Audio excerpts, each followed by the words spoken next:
Να πάμε όμως στην Βίκη Καλοφωτιά, η οποία έχει βρει ένα πολύ ωραίο θέμα. Κτηνίατρος κατοίκων. Το ήξερες εσύ αυτό? Δεν το ήξερα, όχι. Κτηνίατροι οι οποίοι επισκέπτονται στο σπίτι τα κατοικίδια ζωάκια σας, αν κάποιος δεν μπορεί να μετακινηθεί ή το κατοικίδιό σας δεν μπορεί να μετακινηθεί, ειδικά σε αυτές τις μέρες που έχει αρκετή ζέστη, μπορείτε να τους φωνάξετε στο σπίτι σας να κουράρουν το κατοικίδιό σας. Ή παθαίνει σοκ όταν μετακινείται. Οι δικές μου οι σκυλίτσες έχουν μεγάλο πρόβλημα. Και το δικό μου η γάτα, αν την βγάλεις έξω στο σπίτι, ταράζεται φουλ. Βίκη, καλημέρα και πάλι. Καλημέρα και πάλι. Λοιπόν, εμείς βρισκόμαστε εδώ να καλημερίζει και ο Σύμπα. Είμαστε στο σπίτι των ιδιοκτητών του Σύμπα, οι οποίοι επικοινώνησαν με τους ήρωες, ας το πούμε έτσι, τους φύλακες αγγέλους αυτών των κατοικιδίων, προκειμένου να αντιμετωπίσουν ένα περιστατικό το οποίο τον ταλαιπωρούσε. Έπασχε από μια παγκρεατίτιδα. Θα μας τα πει η κυρία Σοφία Ιγνατίου, που είναι κτηνίατρος, με περισσότερες λεπτομέρειες. Και οι οποίοι οι άνθρωποι αυτοί σπέβδουν σε όλη την Αττική, σωστά, όπου υπάρξει ανάγκη για τα κατοικίδια μας. Καλή σας μέρα. Καλημέρα σας.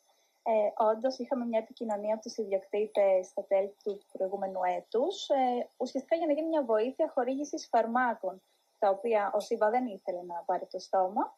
Ήρθαμε εδώ, επικοινωνήσαμε με τους ιδιοκτήτες, πήραμε το ιστορικό, εξετάσαμε το Σύμπα και κάπου καταλάβαμε ότι ότι υπήρχε κάποιο έλλειμμα και καταλάβαμε πως πίσω από αυτά τα συμπτώματα κρύβεται κάτι πιο σοβαρό, μια ασθένεια που λέγεται σαχαρόδης διαβήτης. Οπότε πέρασε από πολλά δεινά ο καημένος και οι ιδιοκτήτες του, αλλά ευτυχώς τώρα είναι όλα μια χαρά. Μπορούμε αυτό να το βεβαιώσουμε κι εμείς, γιατί με το που ήρθαμε ήταν τόσο ζωηρός ο Σύμπα, δηλαδή είναι χάρμα οφθαλμών. Τώρα όμως είναι τηλεοπτικός, έχει καθίσει και έχει ποζάρει ιδανικά για τα πλάνα μας. Ακριβώς. Αναλαμβάνετε, κυρία Ιγνατίου, περιστατικά, εμβολιασμούς, για πείτε μας λίγες παραπάνω λεπτομέρειες. Αναλαμβάνουμε περιστατικά όσο πρώτης τόσο και δεύτερης γνώμης, από έναν απλό εμβολιασμό μέχρι κάποιο πιο εξειδικευμένο και αιματολογική εξέταση και μια δεύτερη γνώμη πάνω σε κάποιο περιστατικό. Μπορεί να είναι και να αντιμετωπίσετε και κάτι επίγον. Συγγνώμη, Βίκη μου.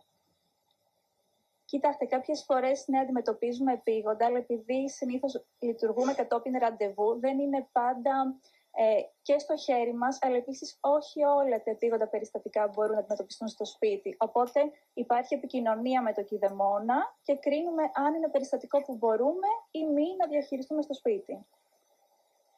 Μάλιστα, σας ευχαριστούμε πάρα πολύ, γιατί δίνετε λύση πραγματικά σε πάρα πολλούς ιδιοκτήτες κατοικιδίων, οι οποίοι δεν μπορούν να μετακινηθούν και τους διευκολύνεται πάρα πολύ με αυτόν τον τρόπο. Μας αποχαιρετά και ο Σύμπα, βλέπω, με τον δικό του τρόπο. Σας ευχαριστούμε θερμά για αυτήν εδώ τη σύνδεση. Βίκη, σε ευχαριστούμε πολύ και εσένα.